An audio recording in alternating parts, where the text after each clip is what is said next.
Welcome back to another presentation by the Sexperts. I'm Jess, and in this series, I'll be going over everything you need to know about periods with you. Today, in part 2 of our series, we're going to be discussing the 4 phases of the menstrual cycle.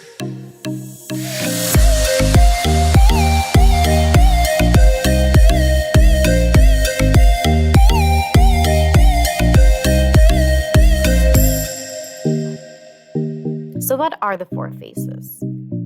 The length of the 4 phases can be different for everyone, especially when you first start getting your period.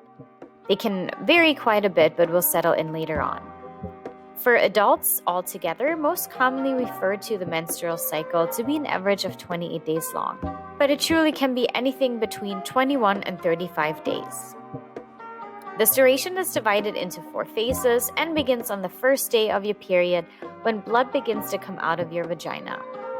There's the menstrual phase, the follicular phase, the ovulation phase, and the luteal phase. There's also a lot of hormones involved in your cycle, such as the luteinizing hormone or the follicle-stimulating hormone.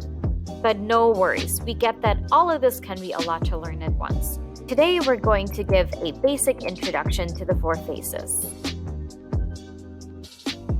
The first phase is the menstrual cycle. This is counted on your first day of your period and ends around day 5 after. Because there was no pregnancy that took place, your body recognizes that it doesn't need to keep the uterus cushioned and ready, and will shed the tissue, nutrients, and blood through the opening of your vagina. During this phase, people might experience cramping and or bloating due to the contraction of muscles that support pushing out the menstrual fluid. The second phase we call the follicular phase. We also start counting this phase on day 1 of the first day of your period, but this one typically lasts till around day 13 of your cycle. This is when your body prepares itself for the maturation and release of an egg. Hormones involved in your menstrual cycle stimulate the follicles in your ovaries to grow. Once the egg is ready and matured, it is ready to travel and be fertilized by a sperm. While this happens, the lining of your uterus begins to thicken and get spongy again. Moving on to the third phase of your menstrual cycle. We're almost there. This third phase is called the ovulation phase because, you guessed it, ovulation occurs during this phase. The egg is released from the follicle and leaves your ovary. It begins moving down the fallopian tubes towards the uterus. The egg at this point is ready to be fertilized and waits for 24 hours before it dissolves.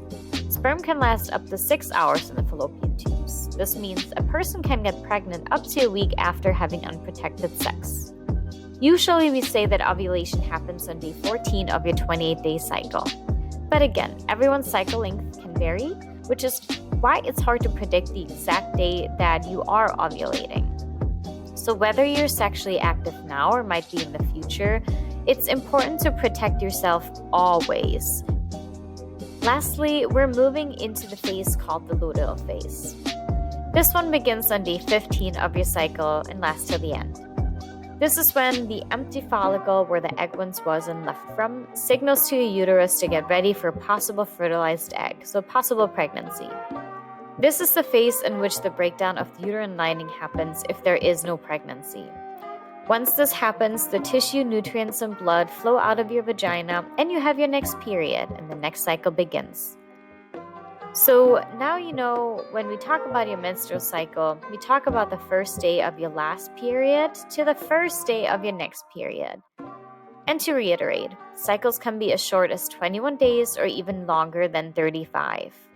This is why we speak of the menstrual cycle being an average of 28 days. We want to stress that pregnancy, because everyone's cycle is slightly different, has a potential for happening at any point.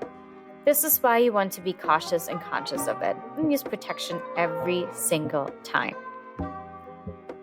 And while we're talking about protection, just know that hormonal birth control can affect your period too. Sometimes your period may come back only spotty. Sometimes you won't have your period at all. So this is when you want to consult with a healthcare provider on what best option works for you as far as birth control goes and how that can impact your period.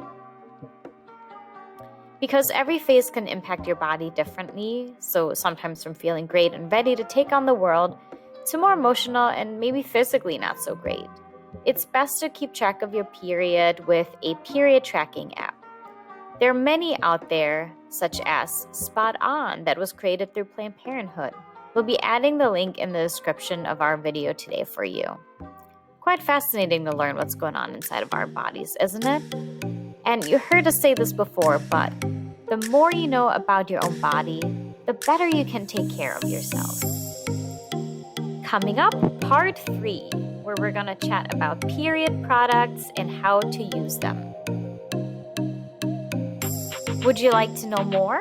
Reach out to us, your ACR Health CAP educators, aka the Sexperts, or your local health center to ask questions about periods.